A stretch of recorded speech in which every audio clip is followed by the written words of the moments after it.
நல்லதொரு நன்னாளில் அறிவு சார்ந்த நிகழ்வாக திருவாரூரில் 3வது புத்தக திருவிழா 2025 இந்த ஆண்டை ரொம்ப அறிவோடு தொடங்கியிருக்கிறோம். ரொம்ப மகிழ்வோடு தொடங்கியிருக்கும் என்பது பெருமையான விஷயம். இந்த 6ஆம் நாள் நிகழ்வில் இந்த நிகழ்வை தலைமையேற்றிருக்கக்கூடிய வேளாண்மை இணை இயக்குனர் பாலசரஸ்வதி அம்மா அவர்களுக்கும், மாவட்ட நூலக அலுவலர் சிவகுமார் அவர்களுக்கும், மேடை இலக்கியம் என்கிற தலைப்பில் பண்பாளர் கல்வியாளர் தோழர் தியாக ஐயா அவர்கள் ஒரு அழகான ஒரு உரையை நிகழ்த்தி மகிழ்ந்தார். அவருக்கும் நன்றி சொல்லி, மாவட்ட நிர்வாகத்தை சேர்ந்த மாவட்ட ஆட்சியர் மற்றும் ஆர்டிஓ, அரசியல் பெருமக்கள், எம்எல்ஏ அவர்கள், இன்னும் நிரம்ப கல்வியாளர்கள், இந்த விழாவுக்கு வந்திருக்கிற பெருமக்கள் எல்லாருக்கும் நன்றி சொல்லி, திருவாரூருக்கு நிறையா ஒரு ஊருக்கு ஏதாவது ஒரு சிறப்பு இருக்கிற பார்த்துருக்குறோம். ஒரே ஊருக்கு இத்தனை சிறப்புகள்லாம் ஆசியாவிலேயே பெரிய தேர் கொண்ட பெருமை மிகுந்த ஊர். தன் கன்றுக்கு இப்படி ஆயிட்டு அப்படின்னு சொல்லி மனுநீதி சோழரிடம் வந்து முறையிட்ட போது தன் மகனவே பலி கொடுத்த நீதி தவறாத ஒரு ஊர் நம்முடைய திருவாரூர் அப்படின்றது இன்னும் கூடுதல் சந்தோஷம். இப்படி நிரம்ப சிறப்புகளை பெற்ற அந்த ஊரில் எனக்கும் ஒரு வாய்ப்பு, எல்லா பெருமைகளும். அதில் ரொம்ப நாள் கழிச்சு எனக்கு தெரியும், தம்பி இங்கே தான் விஓ இருக்காருன்னு சொல்லி அவர் ஆர்டிஓமாலாம் பேசி என்னை அழைத்து வந்திருக்காங்க. நீங்கள்லாம் என்ன செய்யணும் அப்படின்னா, நான் எவ்வளோ வேகமாக முடிக்கணும் அப்படின்றது உங்கள் கையில் தான் இருக்குது, இல்லை இழுத்துக்கிட்டு போகணுன்றது உங்கள் கையில் தான் இருக்குது. ஒரு பக்கம் பணி, ஒரு பக்கம் அதுக்கடையில் நம்ம மாவட்ட பணி ஒரு பக்கம், 2 பணியும் சேர்ந்துருக்கு. நீங்கள் எதை செய்யணும்னா பார்த்தீங்களா, ஒரு 3 பேர் கைதட்டு மட்டும் வந்துக்கிட்டே இருக்கிற என்ன அர்த்தம்? அது நான் கூட்டு வந்தால்தான் அர்த்தம். இப்போ அதுவும் தேவைப்படுது. போகணுன்னா நானே ரெடி பண்ணி டிரைவர் எல்லோரும் கூட்டு, அதுக்கு மந்த்லி 300 ரூபா சம்பளம் போட்டு 4 கூட்டம் வர வேண்டியிருக்கு. அதெல்லாம் பொய்ப்பிக்கிற மாதிரி ரொம்ப மகிழ்ச்சியான முகங்கள். ரொம்ப நாள் கழித்து இந்த ஆண்டின் தொடக்கத்தில் எனக்கு ஒரு அழகான ஒரு மேடை கிடைச்சிருக்கிறதுல ரொம்ப பெருமை கொள்கிறேன். அதுக்கான அதிகாரிகளுக்கெல்லாம் நன்றி சொல்லிக்கிறேன். எனக்கும் ஒரு தலைப்பு, வாசிப்பும் நேசிப்பும் சொல்லி, அன்புக்கு ஒரு புத்தர், அறிவுக்கு ஒரு வள்ளுவர், பண்புக்கு ஒரு திருவிக்கா, பகுத்தொருக்கு ஒரு பெரியார் என்று சொல்லி இந்த தமிழும் தமிழர்கள் வாழ்வதற்கு பேர் உயர்ந்த நினைவு கூர்ந்து, உலகத்தில் உள்ள 6800க்கும் மேற்பட்ட மொழிகளில் ஒரு மொழி ஐநா சபை, அமெரிக்க ஐநா சபை அந்த நுழைவாயில் ஒரு வாசகம் எழுதணும், யாரும் காயப்படுத்தாத ரொம்ப புனிதமான அழகான வார்த்தையாக இருக்கணும். உலகில் உள்ள 6800க்கும் மேற்பட்ட மொழிகளில் எந்த மொழிகள் அந்த வாசகம் இருக்கணும், ஒரே வார்த்தையில் இருக்கணும், எல்லாருக்கும் பிடிச்ச மாதிரி இருக்கணும் அப்படின்னு சொல்லி நிறைவாக தேர்ந்தெடுத்து என்ன எழுதுனாங்க தெரியுமா? ஐநா சபையில் யாதும் ஊரே யாவரும் கேளி என்று சொல்லி கவிஞன் பூங்குன்றனார் வாசகம் தான் அங்கே அலங்கரிச்சு. அப்போ எவ்வளோ அழகான மொழி. அப்படியாப்பட்ட மொழிக்குள்ள என்ன வாசிப்பு நேசிப்பு இருக்குன்றதா நான் மித்த மேடையில் பேசும்போது நான் பாட்டு பேசிடுவேன். அது எனக்கான மேடையாக. இங்கே ரொம்ப அறிவார்ந்த கல்வியாளர் இருக்கிறதுனால ரொம்ப கவனமாக பேசணும். அந்த பேச்சு எப்படி இருக்குன்னா, அது வாயிலிருந்து வரக்கூடாது. வாயை பயன்படுத்துவான் பேச்சாளர் அல்ல, வார்த்தையை பயன்படுத்துவன் தான் பேச்சாளர். பரவாயில்ல, அந்த 4 பேர் அப்படியே கடைசி வரைக்கும் இருங்க. உங்களை இழந்துட்டேன்னா நான் போச்சு. அதனால் என்ன செலவானாலும் பண்ணீங்க, அங்கேயே இருங்க. அவங்க கைதட்டாட்டும் பரவாயில்ல, தற்றாலையும் முறைச்சு பார்க்குறாங்க, யார் தொடர்பு இங்கேயே தட்டிக்கிட்டு அப்படின்னு சொல்லி எனக்கு இப்படியெல்லாம் வந்துதான் அமையும். பேச்சாளர் அப்படி இருக்கணும். அது பேச்சு வாயிலிருந்து வரக்கூடாது, இதயத்திலிருந்து வரும்படியாக இருக்கணும். அதான் ஐயா அவர்கள் நிறைய சொல்லும்போது சொன்னாங்க. சிலர்லாம் என்ன பேசுறாருன்னு நல்லா ஒரு 3/4 மணி நேரம் ஒரு ஆளை யோசிச்சு பார்த்தேன் சார். போன வாரம் நடந்தது. பேசுறாரு, பாரதியார் சொன்னார், என்ன சொன்னார்? இவர் சொல்லவே இல்லை. பாரதியார் தானே இங்க சொன்னார். அந்த பாரதியார் சொல்லுகிற பொழுது ஒன்றை அழுத்தமாக சொன்னார். அப்படி அழுத்தமாக அவருக்கு சொல்லுற போது நாம் என்ன கேட்டிருக்க வேண்டும்? அப்ப பாரதியார் தானே சொன்னார். 3/4 நேரம் என்ன சொன்னார்னு தெரியல. சேராட்டரி கிளம்பிட்டாருங்க, முன்னாடியே ஓடிருக்கேன். என்னதாங்க சொன்னார்? நான் வாட்ஸ்அப்ல அனுப்பிச்சு வரேன் சார் போயிட்டேன். அது மாதிரி ஆகிடக்கூடாது. நல்ல அழகான சபை. சரி, ஒரு நகைச்சுவாளருக்கு புத்தக திருவிழா என்ன வேலை அப்படின்னு நீங்க கேட்டிருக்கூடாது. மிகப்பெரிய சர்வாதிகாரிகளை எப்படி வந்தாங்க. ஹிட்லர், முசோலின்ற மில்லியன் கணக்கான மக்களை கொன்று குவிச்ச எதனால் அப்படின்னா, யாருக்கெல்லாம் சிரிக்கிற உணர்வு இல்லையோ அவை வன்முறையாளாக மாறி விடுவான். அதனாலதான் இளைய தலைமுறைக்கெல்லாம் இந்த உணர்வை கொண்டு வரணும். இப்ப சமீப காலம்ல ஒரு 5 ஆண்டு காலமா இளைஞர்கிட்ட அதிகமான போதை வஸ்துக்கள் வந்துடுச்சு. ரொம்ப வேற திசையில போய்கிட்டு இருக்காங்க. ஆசிரியர்லாம் அவ்வளோ மதிப்பு. எங்கள் ஆசிரியர்லாம் என்னை அடிக்கும் போது அவ்வளோ பெருமைப்பட்டோம். அப்போ கொஞ்சம் சங்கடமாக இருந்தது.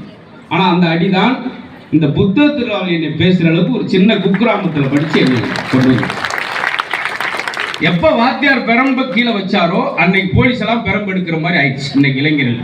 அதுக்காக சொல்கிறேன். அதனால் இந்த அறிவு சார்ந்த கூட்டம் நான் கூட பார்த்தேன், எப்படி அது இன்னைக்கு ஒர்க்கிங் டேவாக இருக்கே, வருவாங்களா என்னன்னு பார்த்தேன். ஆனால் திரளான மக்கள் நின்று கொண்டே ரசிப்பதுதான் இந்த ஊரில் விட இன்னும் உச்சக்கட்டம். நம்ம என்ன பேசுகிறப்போ அது ஒரு இளைஞன் பேசி என்ன பேசுறது கூட இல்லாமல் நின்று கொண்டு ரசிப்பது ரசனையின் உச்சம். அப்படி ரசிக்க ரசனையே மாறி போச்சு. இன்னைக்கு ஒரு வயலின் கச்சேரி நடக்குது, 2.5 மணி நேரம் அந்த கச்சேரி நடக்குது, வயலின் வச்சுக்கிட்டே இருக்காரு. அப்படியே 2.5 மணி நேரம் கச்சேரி முடிஞ்சா பக்கத்தில் பொத்துன்னு ஒரு காலில் வந்து கும்பிட்டுட்டேன். சார் மிரட்டிட்டீங்க சார், நீங்க வயலின் வாசிக்கும் போது ஒரு 4-5 தடவை நெஞ்ச தொட்டுட்டீங்க. என்ன சொல்றீங்க? ஆமா, அந்த குச்சி வந்து குத்திட்டு போச்சு. இப்படி ரசிப்பெல்லாம் அவர் ஜென்மத்தில் பார்த்திருக்க மாட்டார். அன்னைக்கே ஊர் ஓடி இருப்பார். அது மாதிரி தயவுசெய்து யாரும் அப்படி வந்து சொல்லிடாதீங்க. உங்களுக்கு சிரிப்பே வரலைனா கூட இங்கே பார்த்து யார் வத்த பிள்ளையோ அப்படி பாவம் 240 கிலோமீட்டர் அங்கிட்டு இருந்து வந்து அப்படின்னு சொல்லி இறக்கப்பட்டு தாய்க்குழுங்கள் நிறைய வந்துருக்கீங்க. ஒரு புத்தகத்தை, ஏன்னா 2000 ஆண்டுகளாக ஆண்கள் படிக்கிறார்கள், வெறும் 85 ஆண்டு காலம் பெண்கள் படிக்கிறாங்க. ஆனா பாத்தீங்களா யார் உச்சம் தொடுறாங்க? கல்வி போறாங்க. அவங்க சமாளிப்ப வர அந்த பொண்ணு எவ்வளவு மார்க் எடுத்துட்டு வர்றான், ஏன்டா எடுக்க மாட்டீங்க? எப்படி எடுக்க முடியும்? எப்படி எடுக்க முடியும்? என்ன சொல்றீங்க? மார்க்க மதிப்பெண்கள் மதிப்பு ஆண்கள் தான் சொல்றீங்க. எங்களை அசிங்கப்படுத்திட்டு எப்படி நாங்க எடுக்க முடியும்? சமாளிக்கிறா சார். கல்விக்கு அதிபதி யாரு? சரஸ்வதி. அப்ப லேடிஸான மார்க்க போட்டு எங்களுக்கு எப்படி போடும்? நீங்க கல்விக்கு அதிபதி கருப்சாமே போடுங்க. இப்படி ஏதாவது விரண்டவாக மாத்த அம்மாளுக்கு பேசுறாங்களே, சமாளிக்கிருப்பாங்க. பெண்கள் அவ்வளவு எல்லா துறையிலும் தொட்டாங்க சார். ரொம்ப அழகான நடை. பொதுவா மார்ட்டின் லூதர் கிங் சொல்றார், அவர்கிட்ட கேட்டாங்க மிகச்சிறந்த ஆயுதம்னா நீங்க எதை சொல்வீங்க அப்படின்னு. அவர் சொன்னார், புத்தகத்திலிருந்து துப்பாக்கியிலிருந்து வெளிப்படும் தோட்டாவுடைய வீரியத்தை விட கம்பீரத்தை விட புத்தகத்திலிருந்து வெளிவரும் வார்த்தைக்கு கம்பீரம் அதிகம், வீரியம் அதிகம் சொல்லி மார்ட்டின் லூதர் கிங் சொல்றார். பரவாயில்ல, ஒரு மனுஷன் தேடி பிடிச்சி ஒரு தகவலை கொண்டு வந்து சொன்னான். ஒரு அம்மா கைதிட்ட வந்துட்டு, மார்ட்டின் லூதர் கிங்கா, உனக்கெல்லாம் இந்த வேலை எதுக்கு? நீ குருவி ஜோக்கு சொல்லிட்டு குந்தராப்புல போப்பா. அவங்க என்ன ஆச்சரியமா பார்க்குறாங்க. என்ன இது இப்படிலாம் பார்த்தீங்களா? மகாத்மா காந்தி சொன்னாங்க, உங்களுக்கு 1 கோடி ரூபாய் கிடைச்சா என்ன செய்வீங்க கேட்டாங்க. அதுக்கு அவர் சொன்னது, அழகான ஒரு நூலகம் அமைப்பேன்னு சொன்னாங்க.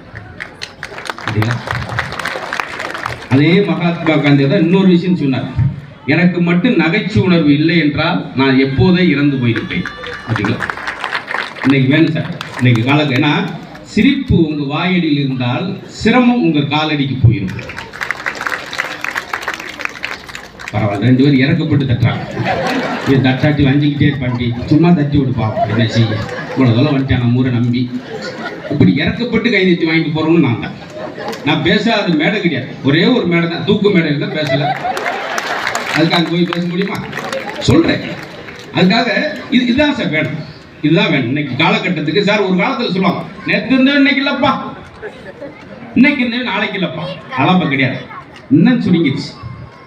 நைட்ல இருந்தே காலையில என் கூட தாங்க படுத்துட்டேன், தப்புன்னு நெஞ்ச பிடிச்சிட்டு உட்காந்துட்டேன். 6 மணிக்கு ஆம்புலன்ஸ் வந்துச்சு. இது சிரிக்கிறோம், அப்படி ஆயிடுச்சு சார். 18 வயசு 17 வயசு பேருக்குலாம் அட்டாக் வர அளவுக்கு எப்படி அந்த சூழ்நிலை வந்துச்சு பாரு. ஒரு ஆசிரியர் மேடையில் பேசும்போது சொல்றாரு, கச்சிதம் பெர்ஃபெக்ஷன் எதிர்பார்க்குற ஆளுக்கு இந்த எல்லாமே சுகர் பிபி எல்லாமே வந்துடும். ஏன்னா அந்த கச்சிதமாக இருக்கணும், அது நெறியாக சரியாக இருக்குன்ற ரொம்ப பிடிவாதமாக இருக்க ஆளுக்கு கொஞ்சம் அசைஞ்சா கூட டென்ஷன் ஆகும். பார்த்தீங்களா? நான் ஒரு ஆள்கிட்ட கேட்டேன், நீங்கள் டென்ஷன் ஆவீங்களாமே சார் அடிக்கடி கேள்விப்பட்டேன் அப்படின்னா ஐசோல படுத்திட்டேன் சார். சார் டென்ஷன் ஆகல கேட்டு டென்ஷன் ஆயிட்டேன் சார். இதுதான் சார் அவர் சொல்றாரு. அதனால ரொம்ப பெர்ஃபெக்ஷன் எதிர்பார்க்க போதும். Nearest answer. இப்போ ஸ்கூல்ல கூட கரெக்டான ஆன்சர் எதிர்பார்க்க முடியாது பசங்க. 7 7 எவ்வளவு சொல்பா குமரேஷ் சாப்பிட்டார். அவன் எந்திரிச்சு பட்ட பட்டன்னு வேர்த்து 7 7 அப்படின்னு 26 வெரி குட் உட்கார அப்படிங்க. இப்போ பக்கத்துல பயந்துட்டான் சார். 7 7 14 26 வெரி குட்ன்றீங்க. நேற்று 48 இன்னைக்கு ஓரளவு வந்திருக்கான். இந்த வாரத்தில் வந்திருக்கான். இப்படிதான் சார் சமாளிக்க வேண்டியிருக்கு. உண்மையிலே பசங்களை இளைய தலைமுறைகள் ஏன் இதை இந்த எடுத்த தலைப்பு எடுத்திருக்குன்னா, என்னைக்கு இந்த கைபேசி வந்ததோ, கைபேசியில் காணாமல் போவதும் தொலைக்காட்சியில் தொலைந்து போவதுமே வாழ்க்கையா போன காலகட்டத்தில் இந்த பசங்களுக்கு எப்போ கைபேசி வந்துச்சோ வாசிக்கிற திறனே போச்சு. புத்தக ஆசை, புத்தகத்தில் படிக்கிற எல்லாமே வாட்ஸ்அப்பில் பார்த்து அது நல்ல தகவல்களை பரிமாறினா பரவாயில்ல. காலை 6 மணிக்கு எனக்கு ஒருத்தி சாமி படத்தை அனுப்பி போட்டிருக்கேன். இதை 1 மணி நேரத்தில் 300 பேருக்கு அனுப்பவும். உன் குடும்பமே ரத்த வாந்தி எடுத்து சாவீர்கள். அந்த நேரம் எனக்கு நெட் இல்லை. வீட்டுல போய் காமிச்சிட்டேனே பாருங்கண்ணே. ஐயோ ஒரு பக்கம் ரத்த வாந்தி எடுக்கிற மாதிரி இருக்குனே. அப்புறம் வந்து காமிப்பாட்டு போயிடுச்சு அந்த அம்மா. அப்படிலாம் நடக்கும். அப்படிலாம் தகவல் பரிமாறுறதுல வாசிக்கிறேன். நான் இன்னைக்கு வந்து ஒரு 1300 எபிசோடு வரைக்கும் பேசியிருக்கேன். இந்த அசத்து பேர் நிகழ்ச்சியில் 200 வாரம் தொடர்ச்சியாக பேச. அப்பெல்லாம் இந்த மாதிரி எனக்கு சோசியல் மீடியா கிடையாது. ஒரு ரெஃபர் பண்ணுறேன் புத்தகத்தில் தான். அதற்கு காரணம் அந்த வாசிப்பு இருந்ததுனால தான் இன்னைக்கு அதே இடத்துக்கு ஒரு சிறப்பு வந்து நீங்கள் அழைச்சிருக்கீங்கன்னா அதுதான். இப்போ இந்த 17 வருஷத்தில் 103 நாடுகள் போயிருக்கு. தமிழ் சங்கத்தில் எல்லா நாடுகளையும் போய் பேசி. அதுக்கு காரணமும் இந்த வாசிப்பு. வாசிப்பு என்ன செய்யும்? நான் ஒரு குக்கிராம், இந்த தம்பி செந்தில் கத்தரி, நாங்கள் 2 பேரும் ஒரே ஸ்கூலில் படித்தேன். குக்கிராமம், அந்த ஊரில் மின்சார வசதி போக்குவரத்து வசதியே இல்லாத கிராமம்.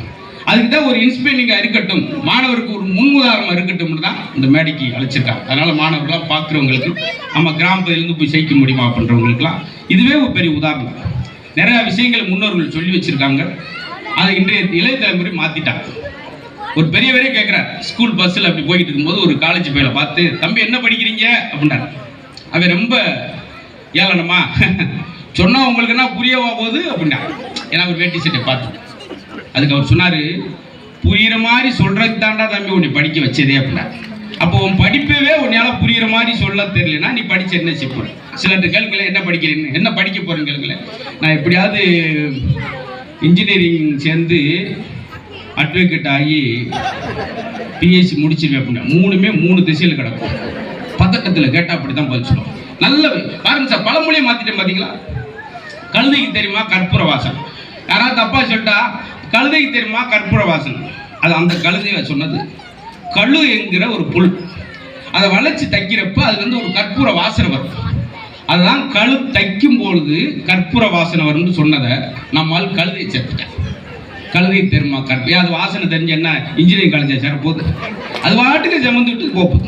ஆனால் கழுதைட்டு நம்ம கற்றுக்கிற வேண்டியிருக்கு சார். என்னை பார் யோகம் வரும் கிடையாது. கழுதை பார்த்து, கழுதையுடைய உழைப்பை பார் உனக்கு யோகம். காலையில் போகும்போது அழுக்கு துணியோடு போகும்போது ஒரே ஆனந்தம் தான். துவைச்சு முடிச்சுட்டு நல்ல செலவு துணியோடு வரும்போது ஆனந்தம். அது எதுவுமே சோகம் கிடையாது. பார்த்தீங்களா? இப்படி பழமொழி பூரா மாற்றிட்டேன். அடி உதவுற மாதிரி அண்ணன் தம்பி உதவ மாட்டான். அது என்ன, உழைப்புக்காக இல்லை நீ வாக்கிங் போகிறதுக்காக ஒரு அடியாக எடுத்து வைக்கிற போது, உழைப்புக்காக நீ எடுத்து விவசாய நிலத்தில் எடுத்து வைக்கிற அடி, இப்படி சொல்லி வந்து சட்டியில் இருந்தால் அகப்பில் வந்து கரெக்டுன்றது வாசிச்சதன் தப்பு தப்பாக மாற்றி இன்னைக்கு அப்படியே திருச்சி வரும். திரிபடுதல் அப்படின்னு சொல்லி ஆந்திர பயாலஜின்னு சொல்லி மாறிக்கிட்டே வருது. பார்த்தீங்களா? சட்டியில் இருந்தால் அகப்பில் வந்து வெறும் சட்டி கரெக்டு. அது என்னன்னா, கல்யாணம் ஆன பெண்கள் முருகனுடைய கந்த சஷ்டி கவசத்தை சொல்லிக்கிட்டே இருக்கும்போது கற்பப்பையில் குழந்தை வரும், சஷ்டியில் இருந்தால் அகப்பையில் குழந்தை வரும் சொன்னது. எதுக்கு இப்படி கையேந்தி நிற்கிறேன்? இன்னைக்கு விடிய விடிய கையேந்திட்டே போக முடியாது. நான் இவ்வளவுதாங்க ஒரு மனுஷன். மூச்சடைக்கு தம்மடிக்கு அழகான விஷயம் சார். ரொம்ப ஆர்வத்தோடு நான் இது வரைக்கும் புத்தக திருவிழாவில் நின்று கொண்டு ரசிக்கிற சபை திருவாரூர். அதான் நான் சொன்னேன், எல்லா ஊருக்கும் ஒரு சிறப்பு இருக்கும். திருவாரூருக்கு தான் ஏகப்பட்ட சிறப்புன்னு சொன்னேன். அது இங்கே பார்த்துருக்கு. முத்தமிழ் அறிஞரை பெற்றுக் கொடுத்த ஊர். அவற்றிலிருந்து கற்றுக்கிறேன் சார். எவ்வளோ வாசிப்பாரு. 4 மணிக்கு எழுந்திரிச்சு யோகா பிராணவாயு பண்ணனால தான் 95 வயசுலையும் நிறைய விஷயங்களை நான் வச்சு மேடையில் 2 மணி நேரம் கூட பேசுகிற அளவுக்கு ஒரு தமிழறிஞர் இருந்திருக்காருன்னா எவ்வளவு நகைச்சுவன்றீங்க. ஒரு முறை அப்படி கார்ல இறங்கி வரும்போது ஐயா மந்திரி துறைமுறையா வேட்டி கிழிஞ்சிருச்சு. இப்படி வந்து நிக்கிறப்ப என்னாச்சு, ஐயா பரவாயில்ல சட்ட செலவு என்னத்தை கிழிச்சு நான் கேட்க முடியாதுல்ல. அந்த ரொம்ப யோசிக்கலாம் மாட்டேன். எம்ஜிஆர் அவருக்கும் நகைச்சுவை உண்டு. அவர் அமெரிக்கா போயிட்டு திரும்பும்போது ஏர்போர்ட்ல வெளிநாடு சென்னைக்குள்ளே உங்களுக்கு என்ன பிடிச்சது? பஞ்சகாலம்னால எனக்கு சலதோஷம் பிடிச்சது அப்படின்றார். சலதோஷம் பிடிச்சது அது கூட இதெல்லாம் நிறைய கத்துக்கிறேன் சார். வாரியார் சுவாமி சொல்றோம். வாரியார் சுவாமி தான் நிரம்ப விஷயங்களை ஆன்மீகத்தில் அப்படி ஒரு மாதிரி சபை அப்படி களைப்பாகிறப்ப அப்படி எந்திரிச்சு போறப்போ ஒரு நகைச்சுவை தோணுது. மேடையில் வந்து அவருக்கு கேள்வி கேட்பாங்க, பரிசெல்லாம் கொடுப்பார். பேசிக்கிட்டே இருக்கும்போது ஒருத்தர் மேடைக்கு வந்து, ஐயா நான் ஒரு மளிகை கடை வச்சிருக்கேன், மளிகை கடையில் என்ன படம் மாட்டலாம்? பெருமாள் படம் மாட்டலாமா, ஐயப்பன் படம் மாட்டலாமா? அதுக்கு வாரியார் சுவாமி, நீ என்ன படத்தை வேணாலும் மாட்டிக்க, ஆனா கலப்படம் பண்ணி மாட்டிக்கிறாத, போயிட்டு வாப்புண்டாரு. அவன் அன்னைக்கே கடையை இடிச்சு போட்டு கிளம்பிட்டான். பார்த்தீங்களா அப்படி இருக்கும். ஆமா,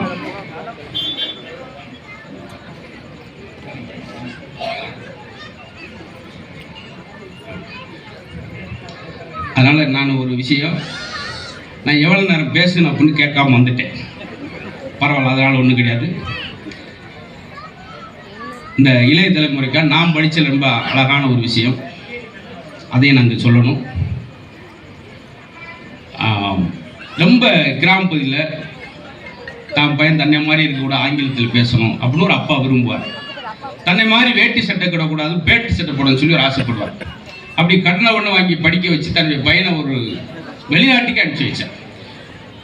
இது ஐயா தமிழறிமணி ஐயா புக்கிலேருந்து ஒரு தகவல் படித்தது எனக்கு பிடிச்சது உங்களுக்கு சொல்கிறேன். அதனால் வாசிப்பு நேசிப்பு, நான் வாசித்து நேசித்ததை உங்களுக்கு கொடுக்குறேன். அப்படி கடனை ஒன்று படிக்க வச்சு வெளிநாட்டுக்கு அனுப்பினாரு. வெளிநாட்டுக்கு போன தன் பையன் இருந்து அப்பாவுக்கு எந்த பதில் வரல, கடிதம் வரல. இவர் கிராமத்துலேருந்து ஒரு கடிதம் எழுதுறார். மகனே, நீ வீட்டில் பிறந்த போது வீட்டில் நான் ஒரு தென்னை வைத்தேன். தென்னை நான் ஊற்றிய தண்ணீரில் வளர்ந்தது, நீ என்னுடைய வியர்வையில் வளர்ந்தாய். எங்கோ இருந்து ஈட்டுகிற பணமும் புகழும் உனக்கு மகிழ்ச்சியை தருகிறது.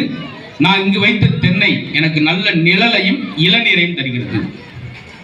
என்றாவது ஒரு நாள் ஈமையில் மூழ்கி இருக்கும் போது என் உடம்பில் ஈமுய்த்த செய்து வந்து சேரும். எனது இறுதி ஊர்வலத்தை இல்லாவிட்டாலும் பரவாயில்ல, சுடுகாடு வரை என்னை தென்னை ஓலையே தூக்கி செல்லும் முடிப்பார். ஏன் இவ்வளவு விரக்தி எழுதுறாருன்னா, 10 குழந்தைகள் ஒரு அப்பா அம்மா வளர்க்குறாங்க, அதில் ஒரு குழந்தையாவது அந்த அப்பா அம்மா வளர்க்குதா அப்படின்றதான் கேள்வி. இது நான் வாசிச்சல் பிடிச்சி. இப்போ இதெல்லாம் படிக்கிற போது என்னை ஒழுங்குபடுத்துது சில வாசகங்கள். சார், 25,000 கொடுத்த நாயை வீட்டுக்குள்ளே படுக்க வச்சிருக்கான். 25 வருஷமா வளர்த்த தாயை, தன்னை வளர்த்த தாயை தெருவில் வச்சிருக்கா சார். இதான் வாஸ்து மீறுன்னு சொல்லி அது அழகாக தொட்டிக்குள்ள வச்சிருக்கான். பாருங்க, ஆச்சரியமா இருக்கும். இன்னும் யோசிச்சு பாருங்களேன். இருக்கும்போது அந்த அப்பாவுக்கு சாப்பாடு போட மாட்டேன், அம்மாவுக்கு சாப்பாடு போட மாட்டேன். இறந்த பின்னாடி சுடுகாட்டில் போய் 5 கிலோ அதிரசம் 7 கிலோ நுறுக்க வாங்கிட்டு போய் திதி கொடுக்குறேன்னு விரும்பி சாப்பிடுவார் எங்கள் அப்பா. இருக்கும்போது கொடுத்தா இன்னும் 3 மாதம் 4 மாதம் சேர்த்து வந்துருப்பார். அதனால் அவரை அவன் சாப்பிட போகிறாரு. அது அந்த அம்மாவாசைக்கு காக்கா மட்டும் கூப்பிடுவான். ஏய் போய் தாத்தா கூப்பிட்றான். அன்னைக்கு ஒரு நாள் மட்டும் தாத்தா இந்த அவ தான்டா தாத்தா கூப்பிட்றாப்ப. மறுநாள் அதே காக்கா வரும், கல்லை வச்சிரு போ சனியனை இங்கேயே வந்து சுற்றிக்கிட்டே இருப்பார். பார்த்தீங்களா, ஒரு 7 தெருவுக்கு ஒரே ஒரு பசுமாடு தான் இருக்கும். பாருங்களேன், அம்மாவாசைக்கு போய் ஏன்னா அந்த பெட்ரோல் நம்ம மாற்றிக்கிற விஷயத்த சொல்கிறேன். 7 தெருவுக்கு ஒரு பசுமாடு இருக்கும். எல்லாரும் அகத்திக்கரையாக கொடுத்து 8 மணிலேருந்து சாயந்தரம் 7 மணி வரைக்கும் ஒரே நாளில் அத்தனை அகத்திக்கரை கொடுத்து 9 மணிக்கு அந்த மாட்டு மட்டமலாக விழுந்து காலி ஆகிடும். ஏன் கொஞ்சம் கொஞ்சம் என் இத்தனை நாளாக கொடுத்தேன்னா இப்படியே தான் சார் நம்ம செய்யணும்.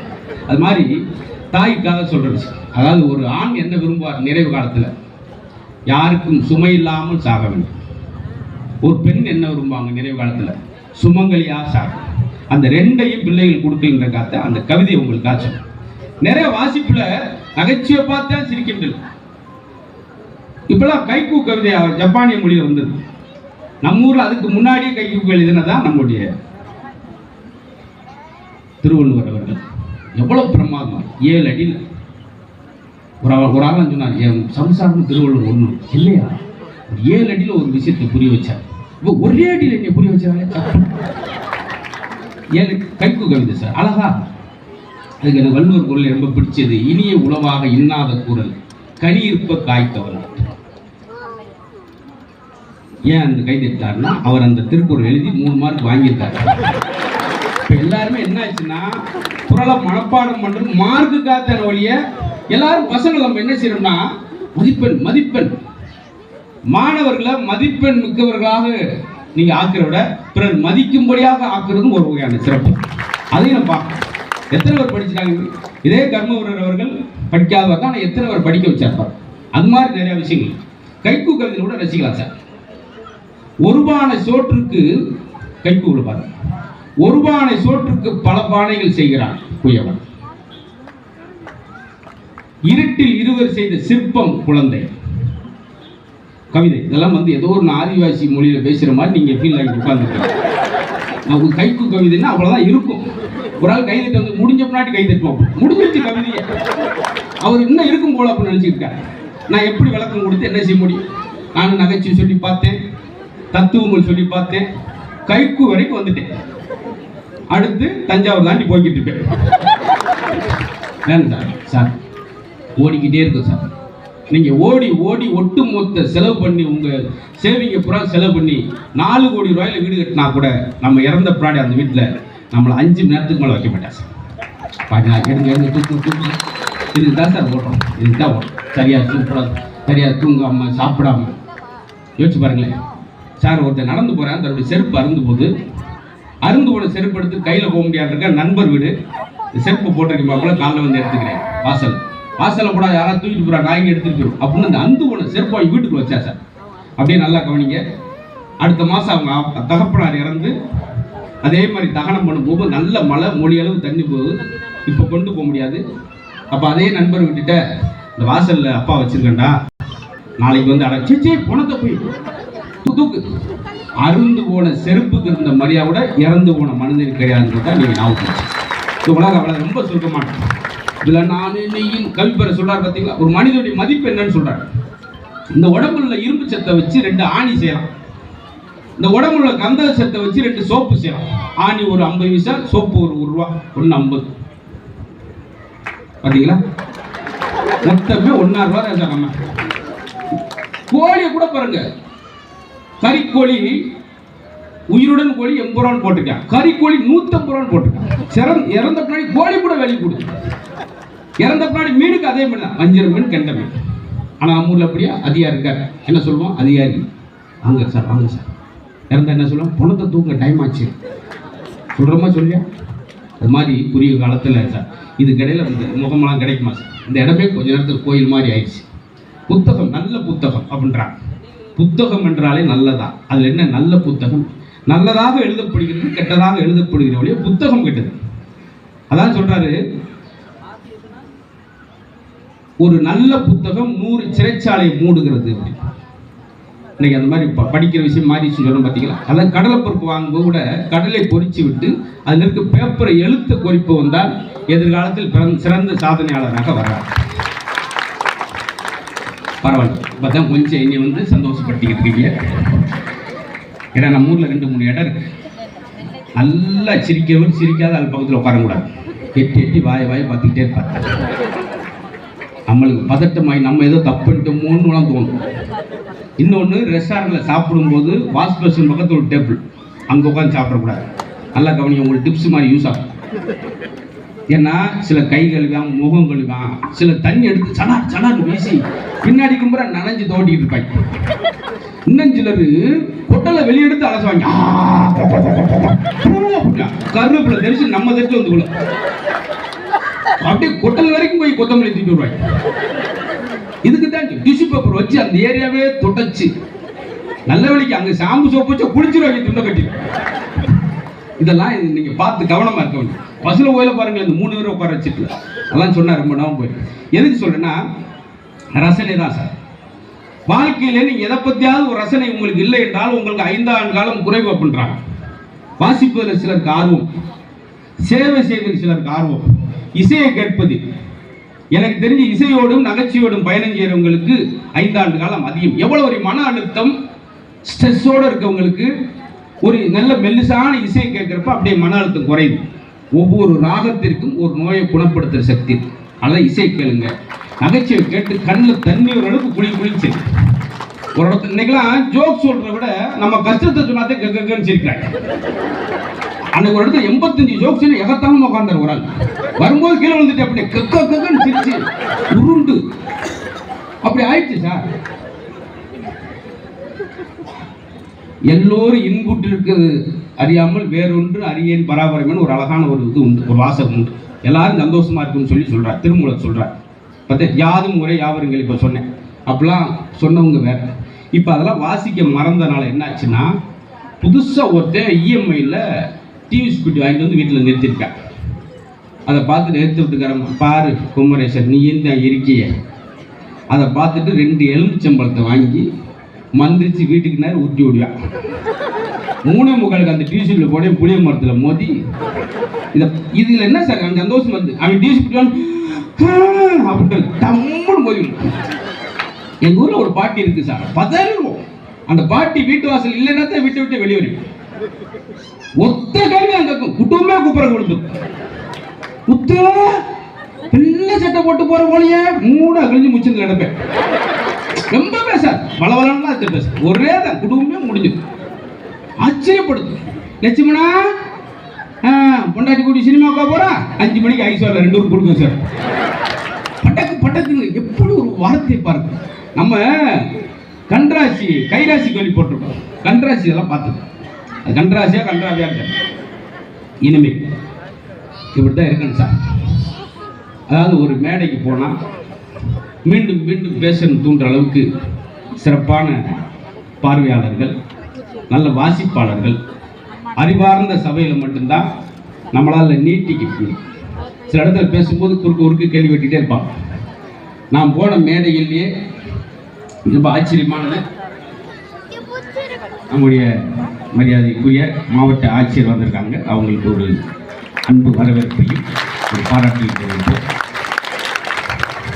ஏன்னா இந்த மாதிரி அறிவு சார்ந்த நிகழ்வுகள்லாம் நடத்துவதற்கு ஒரு முன்னெடுத்திருக்கக்கூடிய ஆட்சியர் மிகுந்த நன்றிகள். சிரிக்கும்போது கள்ளங்கோடமில்லாத விஷயம் சொல்கிறேன் பார்த்தீங்களா. ஒரு முன்னாடிலாம் சொல்கிறோம், கோயில் இல்லா ஊரில் குடியிருக்கக்கூடாது, அது ஒரு வாசகம் நல்லது. இப்போ என்ன செய்யணும், பள்ளிக்கூடம் இல்லாத ஊரில் குடியிருக்கக்கூடாது.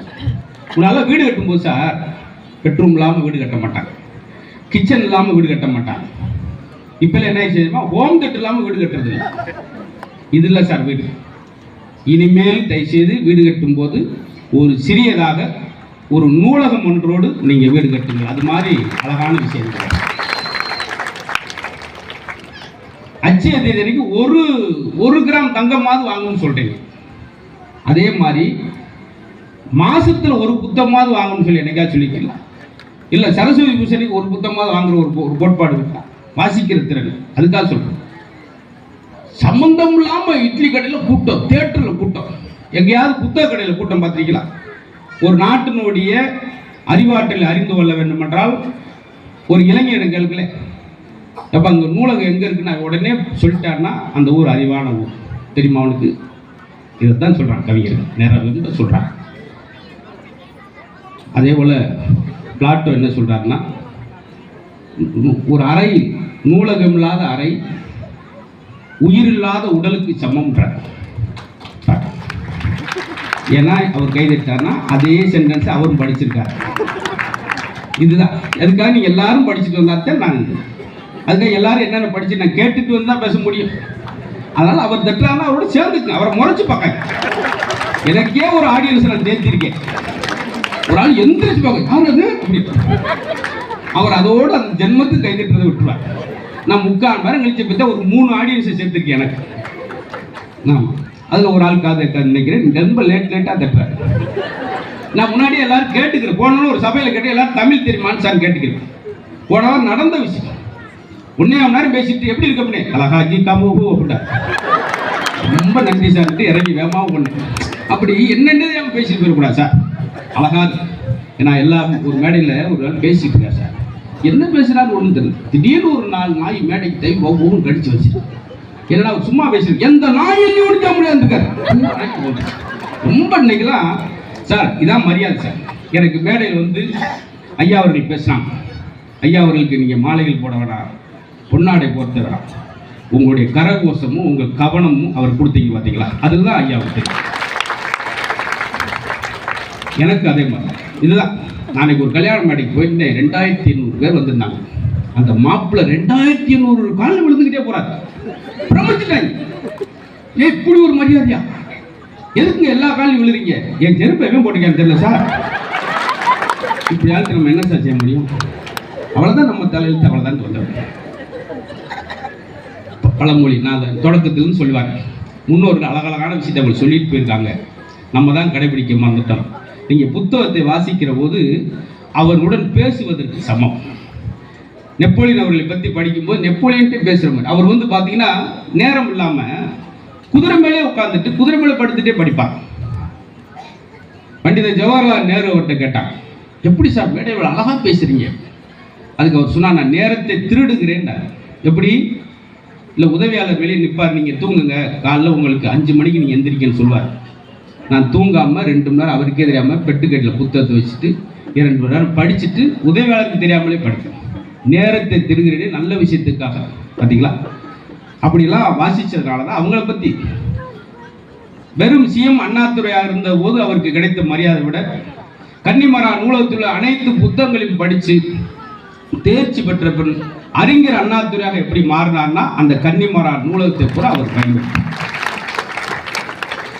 சார் ஒரு வார்த்தையும் நம்ம சொன்ன பார்த்தீங்களா, மார்ட்டின் லூதர் கிங் ஒரு விஷயம், சிறந்த ஆயுதம் எது அப்படின்போது துப்பாக்கியில் வர்ற தோட்டாவின் வேகத்தை விட புத்தகத்தில் வர்ற வாசகத்தின் வீரியம் அதிகம். அதே போல் அன்னை தெரசா அவர்களை மாற்றியது ஒரு புத்தகம் கிடையாது, ஒரு புத்தகத்தில் உள்ள ஒரே ஒரு வார்த்தை அன்னை தெரசாவை இந்த பூமிக்கு சேவை செய்வதற்கான எண்ணத்தை தூண்டுச்சு. என்னன்னா, இந்த பூமியில் பிறந்ததற்கான கூலி பிறருக்கு செய்யும் சேவை. இந்த ஒரு வாசகம் தான் அன்னை தெரசாவே மாற்று.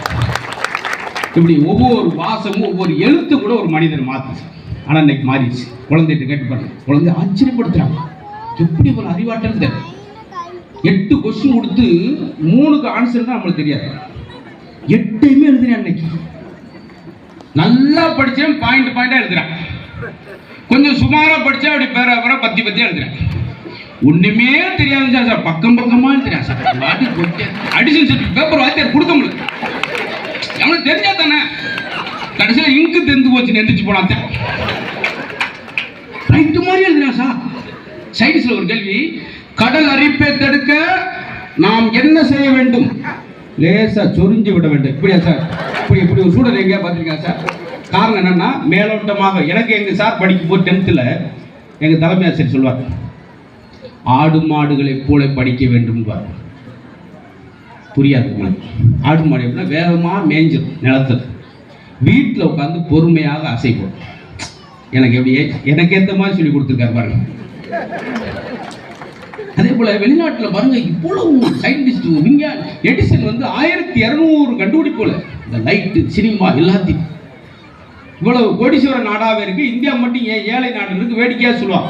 வெளிநாட்டில் ஒரு பையன் பிறந்தோன்னா, ஒரு குழந்தை பிறந்தோன்னா அப்பா சொல்லுவாராம், எனக்கு ஜனாதிபதி பிறந்துட்டான். உடனே அம்மா அப்படி சொல்லாங்க, விஞ்ஞானி பிறந்துட்டா, போட்டி ஓட்டுட்டு வளர்க்குறான். நம்ம ஊரில் ஒரு குழந்தை வந்தோன்னா 10 ரூபாய்க்கு ஆசை சாக்லேட் வாங்கிட்டு ஒரு எடுத்து விட்டு, இந்தாங்க எனக்கு கொல்லியோட மயம் பிறந்துட்டான். உடனே அம்மா பிச்சை எடுத்து கூட எனக்கு கஞ்சி ஊற்றிடுவான். ஒருத்தன் கொல்லியை போறேன், ஒருத்தன் பிச்சை எடுத்து விட்டு கடைசி இப்படியா எனர்ஜி பேசுறது. ஒரு குழந்தைய எனர்ஜியா சார் நெகட்டிவ் அப்புறம் பாசிட்டிவா மாத்துங்கன்றான். எப்படி? தொப்பை இருக்குன்னு வருத்தப்படாங்க, செல்ஃப் எடுக்கும்போது வகுறு உள்ள இழுப்போம், இன் பண்ணும்போது கொஞ்சம் யோசிப்போம். சிலர் கல்யாணத்துக்கு போட்டோ அனுப்புவோம், ஆப்ஷன்ஸ் அனுப்புவாங்க. குப்பை இருக்கேன்னு வருத்தப்படாங்க, பெருமைப்படுங்க. ஏன் தெரியுமா? குப்பை இருக்க விழுந்தீங்கன்னா மூக்கில் இடிக்காது, அரை அடிக்க போடுங்க தரைக்கு மூக்கு. ரிலாக்ஸ். இதெல்லாம் என்னைக்கு சார் நினைச்சிருக்கோம்? பல்லூரா விழுந்துருச்சேன்னு வருத்தப்படாங்க. யாரும் அவங்களை திட்ட முடியுமா? அடிச்சு பல்லுலாம் கழட்டி எப்படா கழட்டு, அதே விழுந்துருச்சுடா. இப்படிதான் சார், வேற வழி இல்லை சார். கொரோனா வந்துருச்சு அப்படி பதறணுமே, அது எத்தனை பேர் சந்தோஷமா ஏற்றுக்கிட்டோம்? கணவன் மனைவி பேசுறதுக்கு இறைவன் கொடுத்த பரிசு. 2 வருஷம் உட்காந்து என்னம்மா சமைக்கிறேன், இப்படி அம்மா சார் சமையல் பல கஷ்டம் இருக்காம்மா. 5 மணிக்கு எந்திரிச்சு போய் நைட்டு 11 மணிக்கு வீட்டுக்கு வர்றமே, பசங்க என்ன படிக்கிறாங்க, எப்படி டிராயிங் பண்றாங்க, அப்பாட்ட காமிக்கணும் ஆசையா இருந்துட்டான். தூங்கின பின்னாடி தான் வந்திருப்பான், காலையில் கிளம்பியிருப்பார். எவ்வளவு 2 வருஷம் அதை அப்படி நினைக்கிறேன் சார். குளிக்கவே முடியாத கங்கையாத்த அள்ளி குடிக்கிற மாதிரி தண்ணி சுத்தமாச்சு. எங்க மதுரைலாம் கொரோனாப்போ ஒரு டெட் பாடியை பஸ்ஸில் படுக்க வச்சு மூக்கில் பஞ்ச வச்சு கொண்டு போனாங்க. கட்டிட்டு என்னங்க ஒரு டெட் பாடி போய் ஆம்புலன்ஸில் கொண்டு போவாம அதுக்கு டெட் பாடி வந்துச்சு பதில் சொல்லிச்சு. நான் தான் சார் மாஸ்க் வாங்க காசு இல்லாமல் பஞ்சை வச்சுட்டு வந்தேன். இறங்குடா கிருக்கு போல இறங்குடா அப்படி. இப்போ இந்த நகைச்சுவை கொரோனாவில் கிடைச்சிச்சு பார்த்தீங்களா? இதுதான் அது இருக்கிற பொருள் நம்ம சந்தோஷமாக ஏற்றுக்கிறோம் சார், வேறு வழியே. நிறைய கவிஞர்கள் சொல்கிறாங்க இல்லையா சார், மேடைக்கு சொல்கிறீங்க, சிரிங்கன்றீங்க, நோய் குறையுன்றீங்க. எப்படி சார்? நான் இப்போ டாக்டர் சொக்கலிங்கம் சார், இதே கார்டியாலஜிஸ்ட் அவர்கிட்ட கூட இருந்தேன். அவர் தான் டாக்டர் எம்ஜிஆர் அவர்கள், ஜெயலலிதா அம்மா அவர்கள், கலைஞர் எல்லாருக்கும் இதே பார்த்து. இப்போ கடைசியாக ரஜினி சார் கூட என்ன சொல்கிறாரு, எந்த சூழ்நிலையிலையும் நீங்கள் கவலையே படக்கூடாது, மகிழ்ச்சியாக மட்டும் இல்லை, இந்த இதயத்தை சந்தோஷமாக வச்சுக்க. இந்த வாட்ச் 24 hours ஓடுதே, கொஞ்ச நேரம் 2 என்ன ஆகும், அது மாதிரி தான் ஆள்நாள் முழு அதுக்கு தொந்தரவே கொடுக்காங்க. சிரித்து மகிழ்ச்சியாக இருப்பதுதான் நீங்கள் 95 வயசு தொடுவதற்கு ஒரே ஒரு காரணம்னு சொல்லி என்கிட்ட சொன்னார். அபுதாபியில் போன மாதம் இருந்தேன். என்ன அதுக்கு என்ன ஒரு உதாரணம் சொல்கிறேன். கல்யாண மண்டபத்துக்கு வெளியே வர்றான், தன்னுடைய 2000 ரூபாய் செருப்பை காணா, திட்டுறான். கல்யாணம் விட களவழிப்பி விடா சார், செருப்பை கூட களவாண்டு போகிறாங்க. திட்ட செருப்பை எடுத்துட்டு போடணும் பாதிப்பில்லை, இவளை இந்த டபக்குன்னு துடிக்குது. இதே கோவப்பட. அதே கல்யாண மண்டபத்தில் ஒருத்தர் வெளியே வர 2000 ரூபாய் செருப்பை காணா, பதறல திட்டல, ஒத்த வார்த்தை ரத்தின சுருக்கமா எழுதிக்குங்க. இதான் உங்களுக்கு 95 வயசு. வெளியே வந்து என்ன சொன்னா தெரியுமா, செருப்பை காணா பதறாம ஒரு வார்த்தை சொன்னான் கல்யாண மண்டபத்தில். உள்ளே ஒரு ஜோடி இணைந்தது, வெளியே ஒரு ஜோடி பிரிந்தது. நன்றி வணக்கம். சேராட்டை பிடிச்சா 7 months வீட்டில் இறங்கிட்டான். இவனுக்கு நோயே வராசா? ஐயோ போச்சேன்னா என்ன செய்ய போகுது? அன்னைக்கு நான் ஒரு கல்யாண மண்டபம் வெளியே வந்து செருப்பு போடுறேன், ஹலோ அது நான் பார்த்து வச்சிருக்கேன் அப்படின்னா, ஏன் செருப்பு அப்படியா, அப்போ போட்டு போங்க. அப்படியே ஒரு கோஷ்டி வந்து உட்காந்துருக்கியா சார்? அன்னைக்கு பொண்ணு மாப்பிள்ள தூரமாக இருந்தாங்க, எனக்கு தெரியல. பக்கத்தில் கூப்பிட்டு எப்படி ஜோடி போத்தேன், 2 வலது காலா போச்சுனே அப்படின்னா, அவன் அடிச்சுட்டு வந்து சொல்கிறேன். சார் செருப்பே நம்மளுக்கு ஒன்று கற்றுத்தது சார், பார்த்தீங்களா? தேய நம்மளுக்கு அவனுக்கு பாதுகாப்பாக கொடுத்தா கூட நம்ம வீட்டு வாசல்லே நம்மளை கழட்டி விட்டு போயிடும். நிரம்ப இந்த சந்தோஷத்தை நான் பார்க்க முடியாது. ஏன்னா 240 கிலோமீட்டர் வரும்போது ஒரு சந்தேகத்தோடு வந்தேன், என்ன ஆக போகுது, எப்படி ஆக போகுதுன்னு. ஆனால் பரவாயில்ல, உட்கார்ந்துருக்க கூட்டத்தை விட நிற்கிற கூட்டம் தான் அதிகமாக இருக்கு. நான் நிறையா மேடைகள் போனால் கூட மித்த கோயில் மேடைகள், எங்கள் டிவி நகைச்சுவை நிகழ்ச்சி நாங்கள் வாட்டு பேசுவோம். ஆனால் இங்கே அப்படி கிடையாது. நிரம்ப கல்வி சார்ந்த விழா, கல்வி மேடை. இன்றைக்கி குழந்தையோட அறிவாற்றல் என்னென்னா, சின்ன விஷயத்தை கூட ஊதி பேச. நம்மளாம் 1 மார்க் கேள்விக்கு 1 வரி ஆன்சர் எழுதுனா போதும். இன்றைக்கி குழந்தையோட ஆற்றல் என்னென்னா, இந்த கைபேசி வந்த பின்னாடி, கைபேசி நல்லதுக்காக நான் சொல்லலை. ஏன்னா ஒரு 80 வருஷம் கழிச்சு ஒரு ஆலமரம், அரச மரம் விழுந்துடும். எதனால் அந்த கரையான் அரிச்சிருச்சு, செல் அரிச்சிருச்சு, அதனால் தூர் அடிப்பது எத்திரிச்சு விழுந்துருச்சு.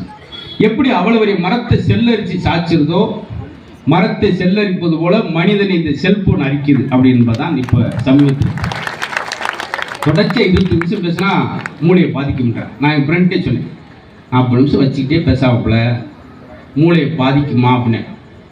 போயா, அது மூளை இருக்கிறவனை தானே பாதிக்கும். இதுக்கு அடுத்து அவன்ட்டு நான் என்னத்தை விளக்கம் கொடுக்க முடியும்? ரொம்ப டிப்ஸ் நிறைய கொடுப்பாங்க. அன்னைக்கு ஒருத்தர் வந்து ஒரு பேனா கேட்டால் நான் கொடுத்தேன். என் பக்கத்தில் தம்பியே அப்படி கொடுக்காங்க, வேணா கொண்டு போயிடுவாங்க, மூடியை கழட்டிட்டு கொடுங்க அப்படின்னா. அவர் பேச்சை கடைபிடிச்சேன். இன்னைக்கு என் வீட்டில் 420 மூடி மட்டும் பேனா மட்டும் கொண்டு போயிடுவாங்க. சில ரீப்பில் மட்டும்லாம் ஊதி எழுதுறவங்களா இருக்கான். அதனால நம்ம ஊரில் எதுவுமே நம்ம செய்ய முடியாது சார். எல்லாத்துக்கும் வித்தியாசம் இருக்கு, எல்லாத்துக்கும் ஒரு சின்ன வித்தியாசம். இப்போ கண்டக்டர் டிரைவர் சொல்கிறோம், கண்டக்டர் ஒரே சம்பளம் தான், டிரைவர் புருஷம் இருக்கு வித்தியாசம். தனித்தனியாக ஒவ்வொரு ஆளுக்கா டிக்கெட் கொடுத்தா கண்டக்டர், தப்புன்னு ஒரு மரத்தில் போது எல்லாருக்கும் டிக்கெட் கொடுத்தாங்கன்னா பட் ரிட்டர்ன் டிக்கெட் வர முடியாது. நிறைய குட்டி குட்டியான விஷயம் நம்மளா ஏழை. நீங்கள் நல்லா ஆராய்ந்து பார்த்தா நூலாளர் வித்தியாசம் தான். ஏழை பணக்காரன் ஒரு அறிஞர் சொல்றாரு, உலகத்தில் பணக்காரனே இல்லை அப்படின்றாரு. ஏன்? எவன் திருப்தி அடைகிறானோ அவன் தான் பணக்காரன். இந்த உலகில் எவனுமே திருப்தி அடைவதில்லை இருக்கு. ஏழை பணக்காரன் நல்லா பார்த்தீங்கன்னா நூலாளர் வித்தியாசம். ஒருத்தர் நாயா அலைஞ்சான்னா ஏழை, ஒரு நாயோடய அலைஞ்சான்னா என் பணக்காரன். காலம் மாறி போச்சு. ஒரு கிராமத்துக்குள்ள நாங்களாம் சின்ன பிள்ளையா இருக்கும்போது எங்கள் கிராமத்துக்கு கார் வந்தால் எங்களுக்கு ஆச்சரியம். ஓடுவோம் பின்னாடி, கார் பின்னாடி. அன்னைக்கு கிராமத்துக்கு நாங்களாம் ஓடுவோம். இன்னைக்கு காருக்குள்ள ஒரு நாயை வச்சு அவன் ஊரை பூரா சுற்றுறாங்க. நிறைய மாறிக்குது சார் இந்த மேடை. பார்த்தீங்களா இப்படி இருக்கிற அப்போ தான் பேசுகிறாங்க. என்னுடைய முதல் மேடைக்கு இந்த மேடைக்கு நிறைய வித்தியாசம். முதல் ஒரு 18 வருஷத்துக்கு முன்னாடி ஒரு கிராமத்தில் பேச போகிற மண்டையில் உட்காந்துருக்காங்க தேனி பக்கத்து 4000 பேர். அந்த ஊர் தலைவர் மைக்கை கொடுத்து எங்கள் ஊரில் 5-6 வருஷம் மழையில் தம்பி நல்லா புள்ள பேசியிருக்கவே இன்னைக்கு பிடிச்சி எடுத்துன்னு சொல்லி முதல் மேடை சாமியை கும்பிட்டு வாங்கு 1 மணி நேரம் ஒரே விழுந்து சிரிச்சு மண்ணை கப்பி புளிதில் ஊண்டுக்கிட்டு இருக்காங்க. திடீர்னு கூட்டத்தில் ஒரு பாட்டி எந்திரிச்சு போய் 4 பிள்ளைங்க சப்பு சப்பு வாய மூடுங்க தம்பி வெளியிலிருந்து பேசி வைக்கலாம சிரிச்சுக்கிட்டு உட்காந்துருக்கீங்க. என்ன அவர் அவமானப்படுத்திக்கிட்டு இருக்கீங்க? இப்படியே வெளியூர் பேரை கூட்டு வந்து அசியப்படுத்திக்கிட்டு இருக்கீங்க. அப்படி ஒரு விளக்கமா எடுத்து சுத்தி வச்சு கூட்டத்தை நீ வாட்டு பேசுப்பா எவ்வளவு சிரிக்காம நான் பாத்துக்கிறேன் பிடிச்சி போய் முந்து கிழக்கு தாயி பொழப்ப கட்டு விட்டு போயிடாத. நான் வந்தது அதுக்குதான் நீ சிரிப்பு காட்டுற பப்பு நாடா பண்ணிச்சு. எப்படி பேர் வாங்கிட்டு வந்திருக்கீங்க பாருங்க முதல் மேடையில். அது மாதிரிலாம் இருக்கிறப்ப இது வேணும் சார். பிறந்தோடனே தாய் அள வைக்கிறோம், இறந்தப்ப நம்ம சொந்தங்களை அள வைக்கிறோம். இருக்கும்போதாவது மற்ற மகிழ்விப்புன்ற நோக்கத்தில் தான் 3வது புத்தக திருவிழா. இப்படி இந்த இடத்துக்கு இவ்வளவு பேர் வருவாங்கன்னு ஆச்சு. நான் நிறைய புத்தக திருவிழாவில் பேசியிருக்கிறேன். நாகப்பட்டினம், விருதுநகர், அடுத்து வர கூட காஞ்சிபுரம், பெரம்பலூரில் பேசினா கூட நிரம்ப அரங்கம் முழுவதும் நம்பியிருக்கிற அறிவு சார்ந்த சபை அப்படின்றது ரொம்ப கூடுதல் சந்தோஷம், பெரிய மகிழ்ச்சி, பாராட்டுகள். சைக்காலஜிலே என்ன சொல்கிறாங்க உளவியல் அப்படின்னா, ஒருத்தர் உங்களுக்கு கை கொடுக்கும் போதே கண்டுபிடிச்சலாமா சார் அவன் உங்கள் மேலே எவ்வளோ அன்பு இருக்காரு. அழுத்தி கையை பிடிச்சிட்டு ரொம்ப நேரம் வச்சுட்டு இருக்கான் பாரு, அவன் உங்கள் மேலே பெரிய அன்பு உள்ளவன். வீட்டுக்கு வர விருந்தாளி வச்சு கண்டுபிடிச்சலாம்.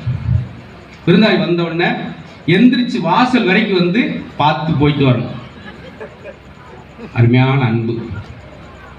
பஸ் ஸ்டாண்டு வரைக்கும் வந்து பஸ் ஏற்றிட்டு பார்த்து போயிட்டு வாங்க, தீவிர அன்பு. இன்னைக்கு அதே மாதிரி நினைச்சு ஒருத்தர் வாசல் வரைக்கும் வந்து பார்த்து போயிட்டு வா மாப்பிள்ள அப்படின்னா அவளை அன்பாடாண்டே செருப்பை போட்டு போயிடுவான் மாப்பிள்ள.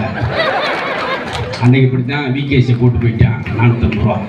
அதுக்காக நம்ம எல்லாத்தையும் இன்னும் சில பஸ் ஸ்டாண்ட் வரைக்கும் பார்த்து போயிட்டு வரணும். அவ்வளோ தீவிர அன்பாயா பஸ்ஸு கிடைக்கல திரும்பி வந்துட்டான் 4 நாள் வேஸ்ட் ஆயிடும்.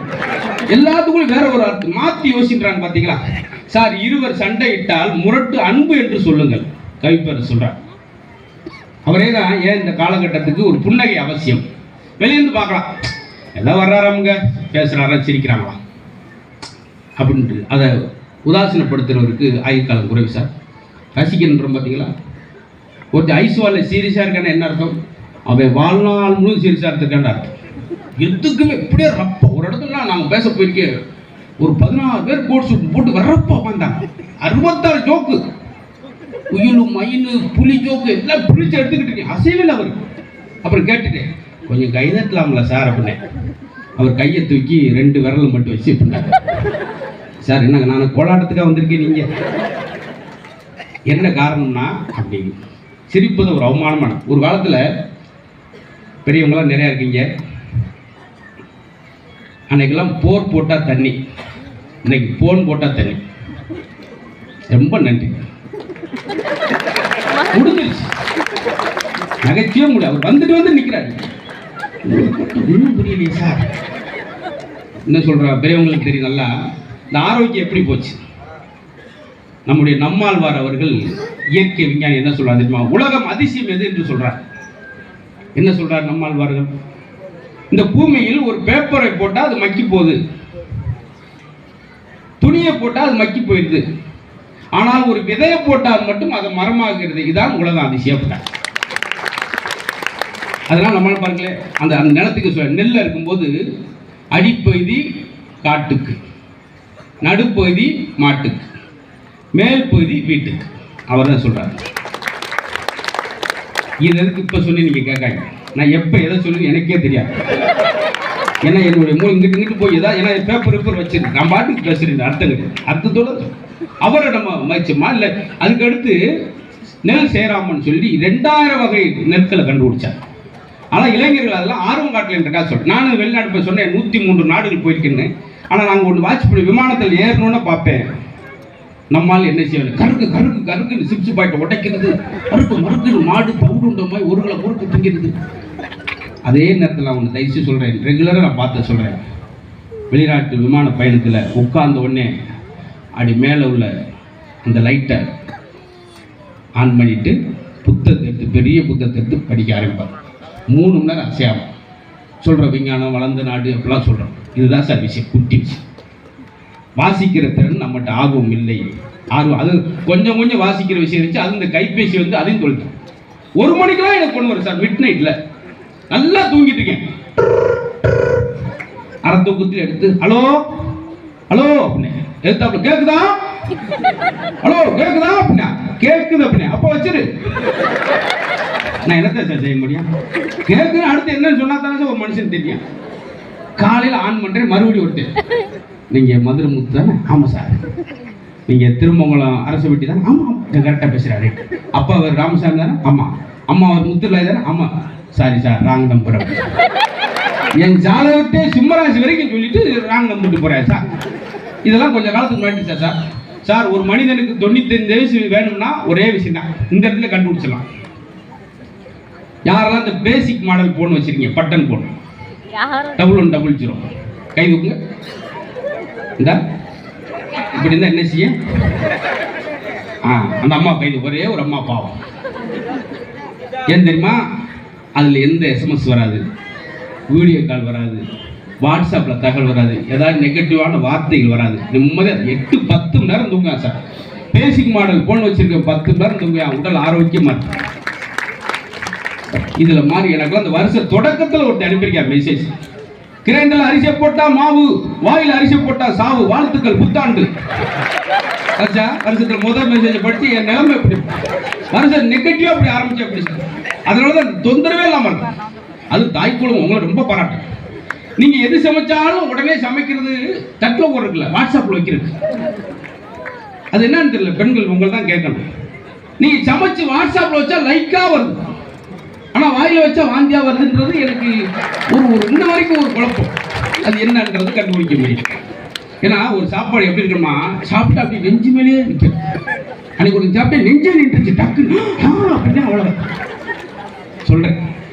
இது மாதிரி சார் இந்த கைபேசி வந்தப்ப நம்ம இழந்த விஷயங்களை சொல்றோம். அந்த பேசிக் மாடல் யாரையும் தவறான புகைப்படம் எடுக்கல சார், யாரையும் வந்து மாப்பிங் பண்ணல. எவ்வளோ ஆரோக்கியமா சார். நம்ம தமிழச்சி தென்னந்தோப்பில் குளிக்கும் போது, பம்பு செட்டில் குளிக்கும் போது பாதுகாப்பாக குளிச்சாங்க.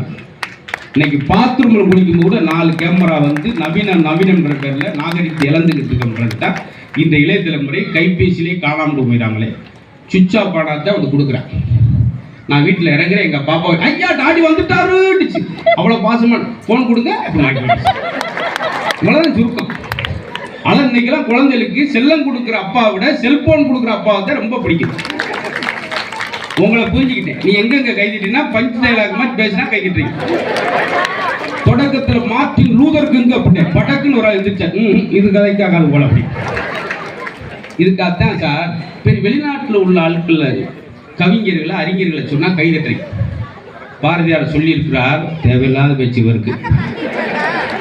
ஆனால் உண்மையிலே சொல்ல இளைஞர்கள் சேகுவாரா பணியன் போடுறீங்க, அவரை பற்றி என்னன்னு தெரியாம ஒரு வாசம் போட்டுக்கிறாங்க. அஞ்சுவதும் அடிபணிவதும் இறைவன் ஒருவனுக்கே போட்டுட்டான். டிராபிக் போலீஸை பார்த்து நான் திரும்பி ரிவர்ஸில் ஓடி போயிடுறேன். அவ்வளோதான் சுருக்கமா. ஆனால் அவங்களனால அந்த ஒரு இதுக்காக படித்தேன், இந்த தலைவர்கள் பற்றி படித்தேன், பிரமிச்சு. நேதாஜி அவர்கள் நம்மளுக்காக சுதந்திரத்திற்காக 90 நாட்கள் நீர்மூழ்கி கப்பலே போயிருக்கார். பர்மா போய், அங்கேருந்து ஜப்பான் போய், ஜெர்மனி போய் ஹிட்லரை சந்திச்சு எங்களுக்கு கொஞ்சம் இராணுவ தளவாடங்கள் கொடுங்க, கருவி கொடுங்க.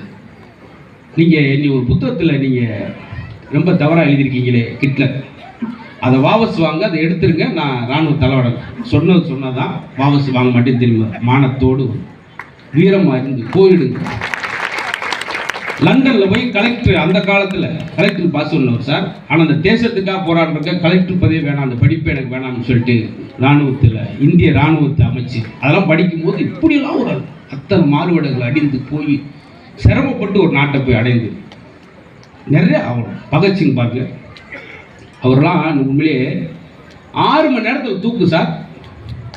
அந்த அட்வொகேட்டை கேட்குறேன், நான் லெனின் அவர்களை பற்றி ஒரு புத்தகம் கேட்டேனே, நீங்கள் எனக்கு இன்னும் கொடுக்கலையே. அட்வொகேட் சொல்கிறாரு, நான் 6 மணி நேரத்துக்கு தூக்கு, இந்த நேரத்தில் போ, நான் இறக்கும்போது முன்னாடி கூட புதிய தகவலை நான் தெரிந்து கொண்டு நல்ல மனிதர்களை அறிந்து கொண்டு நான் இறக்க விரும்புகிறேன். பார்த்தீங்களா, பேரறிஞர் அண்ணா அவர்களுக்கு கேன்சர் புற்றுநோய் சிகிச்சை பண்ண போகிறாங்க. அந்த ஆப்ரேஷன் ஒரு நாள் தள்ளி வைக்க முடியுமான்னு கேட்குறேன். எதுக்கு? ஒரு நல்ல புத்தகம் படிச்சுக்கிட்டு இருக்கேன். இன்னும் ஒரு 30 பக்கம் இருக்குது. நாளைக்குன்னா அதையும் படித்து முடிச்சிருவேன். பாருங்கள், நான் பிழைப்பனோ என்னன்னு தெரியாது, ஆனால் அதுக்கு முன்னாடி நல்ல தகவலை தெரிந்து கொள்வேன். அதனால அவர் பேரறிஞர். பாருங்கள், எல்லாமே அழகழகான விஷயம் சார். இதெல்லாம் இளைஞர் படிக்கின்ற காசு. அதே போல் உத்தம் சிங் ஜாலியான் வாலாபாக் படுகொலையில் கிட்டத்தட்ட 1300 பேர் 300 தடவை சுட்டு 300க்கு மேற்பட்டவர் இறந்து போயிறாங்க அந்த ஒரு சின்ன பகுதிக்குள்ளே. இதை பார்த்துட்டு அந்த சின்ன வயசில் அவன் மனசு சம்மந்தம் இல்லாமல் நம்ம இந்தியர்கள் இப்படி சாகடிக்கப்பட்டிருக்காங்க. அதே இதோட இருந்து லண்டன் போய் அங்கே பிச்சை எடுத்து வேலை பார்த்து காசு எடுத்து துப்பாக்கி வாங்கி ஒரு சபையில் பேசும்போது புத்தகத்துக்குள்ள துப்பாக்கி வச்சு அதே ஜெனரல் டயரை அந்த இடத்துல சுட்டு மன நிம்மதி அடைகிறாங்க. ஒரு இளைஞர் எத்தனை 16-18 வருஷம் கழிச்சு அந்த எண்ணம் ஓடி.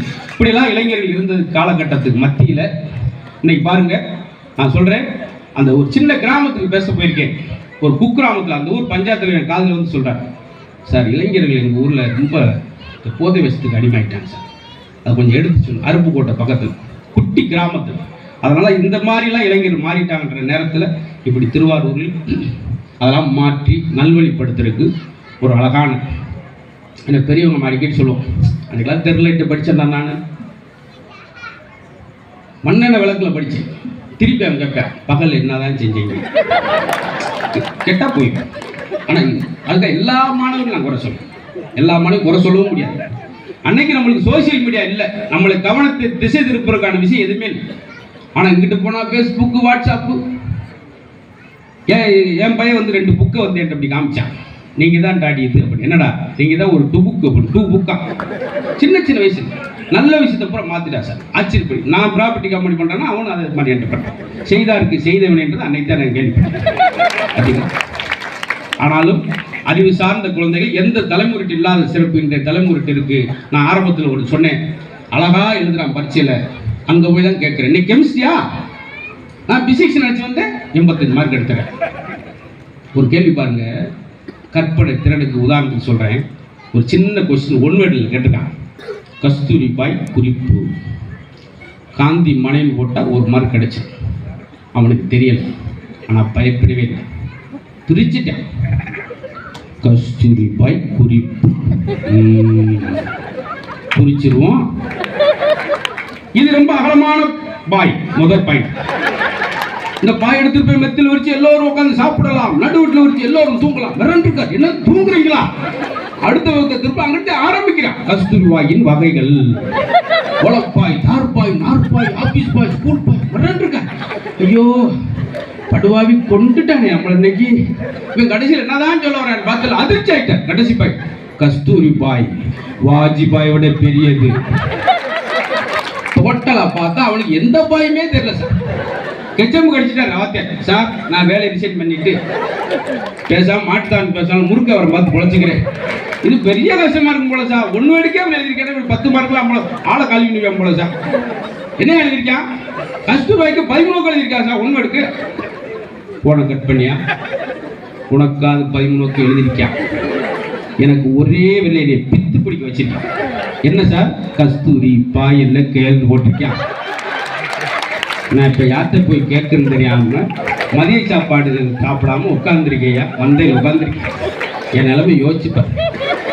எல்லாருக்கும் பிரச்சனை இருக்கும், வேலை பாரு அப்படி அவர் டென்ஷன் அப்படிதான் சார். இக்கரைக்கு அக்கறை பச்சு அப்படி போயிட வேண்டிய என்ன இதுதான். இது ஒரு ஆற்றல் சார், பாராட்டல் சார். மாணவர்கள் பெண்களை மாதிரி இருக்கக்கூடாதுன்றாங்க. அப்படி காப்பி படி பேஸ்ட் பண்ற மாதிரி சுயம்பாக இது ஒரு இது தெரியலாம சாய்ஸ் இல்லாமல் எழுதி. இவன் தான் பெரிய கவிஞராக இயக்குநராக வரக்கூடியவன். நாங்கள் படிக்கும்போது தமிழ் மீடியம் ரெகுலராக ஒரு கொஸ்டின் இருக்கும். செய்வினை என்றால் என்ன? சேப்பாட்டு. செய்வனைக்கு எழுதிருந்தான் வாத்தியார் படுத்துட்டாப்பா வாய்ஸ் படிச்சு பார்த்து எழுதியிருக்கேன். செய்வினை என்பது நம்மளுடைய பரம்பரை எதிரிகளுக்கோ அல்லது ஜென்ம விரோதிகளுக்கோ கைகால்கள் வழங்காம போய் அவர்கள் துடித்து சாக வேண்டும் என்று நாம் கோடாங்கியும் சோசியல் போட்டு வந்து நடிச்சாம 1 மணிக்கு சுடுகாட்டில் உட்கார்ந்து எலுமிச்சம்பழம் கோழி முட்டையில் வைத்து நாம் செய்வதான் செய்வினை. உதாரணத்திற்கு எங்கள் பெரியப்பா எங்கள் செய்துள்ளார், அது உதாரணம் எழுதியிருக்கேன். ஏன்னா அதுக்கு ஒரு மார்க் இருக்கு. சேப்பாட்டு வீடு என்பது அவ்வாறு வைத்து செய்வனே அம்மா இன்னொரு கோடாய் குட்டு எடுத்து விட்டு சேப்பாட்டு வீடு ஒட்டியிருக்கார் வாத்தியார். இந்த பள்ளிக்கூடமே எனக்கு வேணாம் சார். அதனால எல்லாருக்கும் அப்ப இது ஒரு அறிவு சார். அத்தனை வருஷம் சொல்லிக் கொடுத்த வாத்தியாரவே சந்தேகப்படுத்திட்டேன். அம்மோனியம் குளோரைடு எதை எதை கொண்டு தயார் செய்யப்படுகிறது அப்படியே எழுதியிருக்கேன் கொஸ்டின். அம்மோனியம் குளோரைடு எதை எதை கொண்டு தயார் செய்யப்பட வேண்டுமோ அது அதை அதை கொண்டுதான் தயார் செய்யப்படுகிறது. வேறு எதை கொண்டும் இது தயார் செய்யவே முடியாது. இது யார்கிட்ட என்ன கேட்பீங்க? நம்ம தலையெழுத்து அவ்வளோதான் போட்டு. ஐயோயோ அதெல்லாம் இதெல்லாம் எப்போ வரும்னா வாசிச்சா தான் சார். அதாவது கண்டதை படித்தவன் மேதையாவான், கண்டதே சாப்பிட்டவன் கணமாவான் சொல்றோம் இல்லையா? வாசிக்கணும். நான் ஒரு வார்த்தை சொன்ன பார்த்தேன். இது வெறும் காகிதம் அல்ல, புத்தகம். அது இளைஞனை உயர்த்துகிற ஆயுதம் அப்படின்றார் ஒரு கவிஞர். இதையும் ஜோக்கு நினைச்சு போயிறாங்க. ஆயுதம் ஆயுதம் ஆகான்னு போயிட்டீங்கன்னா போச்சு. அதனால ஒரு இடத்துல மாற்றி மாற்றி நடந்து போச்சு. அதுக்காக சொல்றேன். இப்போ இந்த இடத்துல இப்போ குழந்தைகள்லாம் இல்லாதனால என்னால் ஈஸியாக பேசணும். இந்த கல்யாண மண்டபத்தில் பேசிக்கி ஒரு பையன் ஓடி ஆடி வந்தவே என் காலை சொல்லிக்கிட்டே இருந்தான். என்னடா அப்படின்னு, நீங்கள் எங்கள் அப்பா மாதிரியே பேசுகிறீங்க அங்கிள். உங்கள் அப்பா அவ்வளோ ஜோக்காக பேசுவாரா? உங்களை மாதிரி தான் உளறிக்கிட்டே இருப்பார் அப்படின்னு சொல்லிட்டு போயிட்டேன். எனக்கு நைட்டு கூட தூக்குவார். அது மேடைக்கு போய் சாதாரண நினைச்சாங்க. ஏன் இப்போ நடந்துச்சேன் ஒரு நாள் போட்டோ எடுத்தார் சொன்னேன்ல, இப்போ சொன்னேன். அது மாதிரிலாம் நிரம்ப நான் எவ்வளோ நேரம்னு கேட்க மாட்டேன். அது ரொம்ப அவசியம். அது வாட்டுக்கு ரொம்ப எல்லாம் ஒரு உட்காந்து கேட்டார். நான் ஒரு விஷயம் சொன்னேன். என் பையன் நல்ல கடினமாக படிக்கிறான் சார், ஆனால் மார்க் வர மாட்டேன். அது உள்ள ரெண்டு விஷயம்தான். கடினமாக படிப்பது வேறு, கவனமாக படிப்பது வேறு. எனக்கு வார்த்தையாக சொல்லி கொடுத்த மாதிரி ரெண்டு பேரும் தான் வேலைக்கு போகிறாங்க. ஒரே மாதிரி உடல் வாகு உள்ளவங்க, ஒரே வயசு உள்ளவங்க, ரெண்டு பேரும் நல்ல ஜாம்பவான், ரெண்டு பேரும் மரம் வெட்டுற வேலைக்கு போகிறாங்க. ஒரே நேரம் தான். ஒருத்தன் 15 மரம் வெட்டுறான், ஒருத்தன் 8 மரம் தான் வெட்டுறான். எப்படி காரணம்? என்ன விஷயம் அப்படின்னா, இங்கே தான் கடினமாக உழைக்கிறத விட கவனமாக உழைக்கிறப்பார். அவன் என்ன சார் 2 மரம் வெட்டிட்டு தன்னுடைய அருவாளை தீட்டுறான் சார், கூர்மைப்படுத்துறான். மறுபடியும் வெட்டும்போது ஒரு வேலை ஈஸியாக இருக்கும். இப்போ மொட்டாரோட வச்சு மாங்கு வெட்டி டயர்டாகி 8 மரம் தான் வெட்ட முடியும். இங்கே தான் அந்த வித்தியாசப்படும் வார்த்தைக்கு. அதனால் ரொம்ப பெருமையாக இருந்தது.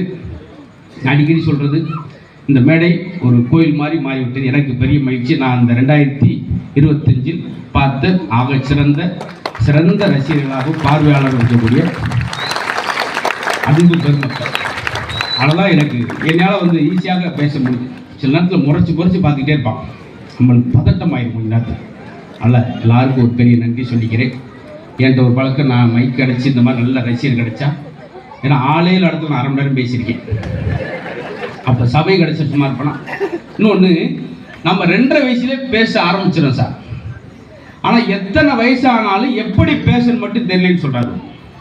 என்கிட்ட ஒருத்தர் பாலிசி எல்ஐசி பாலிசி பிடிக்க வந்தவர் என்கிட்ட சொல்கிறார், பாலிசி எடுங்க சார், நல்லது, உங்கள் குழந்தைக்கு சேஃப்டியான விஷயம் அப்படின்னு சொன்னால் பரவாயில்ல. பாலிசி போட வந்தவர் சொல்கிறாரு, நம்மகிட்ட பாலிசி எடுத்துங்க சார், ஒரே மாதத்தில் அமௌண்ட்டு கிடைக்கும். இதை நான் என்ன செய்ய நம்புறது? இப்படி தான் பேசுகிறேன் சார். வார்த்தைகள் ரொம்ப கவனமாக, எல்லை கொட்டினா கூட அள்ளிடலாம், சொல்ல கொட்டினா அள்ள முடியாதுப்பாங்க இல்லையா?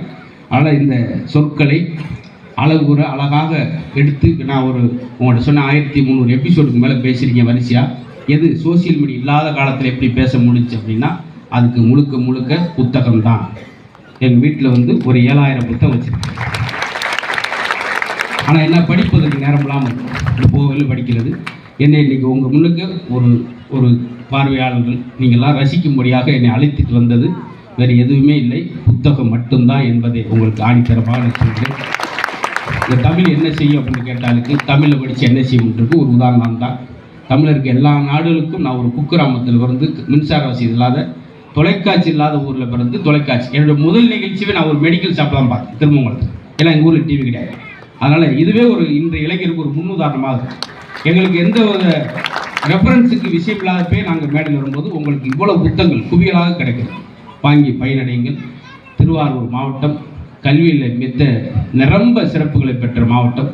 கல்வியிலும் சிறப்பாக இருக்கட்டும் தான் மாவட்ட ஆட்சியர் அவர்கள் நல்ல ஒரு முயற்சி எடுத்து 3வது புத்தக திருவிழா இதை அப்படியே தொடர்ந்து அடுத்தடுத்த விழாக்கள் இந்த மைதானமே நம்பி வளர்கிற அளவுக்கு அறிவு செல்வங்கள் மக்கள் எல்லாரும் வந்து பயனுறணும், பாராட்டணும் சொல்லி இந்த வாய்ப்புக்கு அத்தனை பேருக்கும் நன்றி சொல்லி உங்களிடம் அன்போடு விடைபெறுகிறேன். நன்றி, நன்றி, வணக்கம்.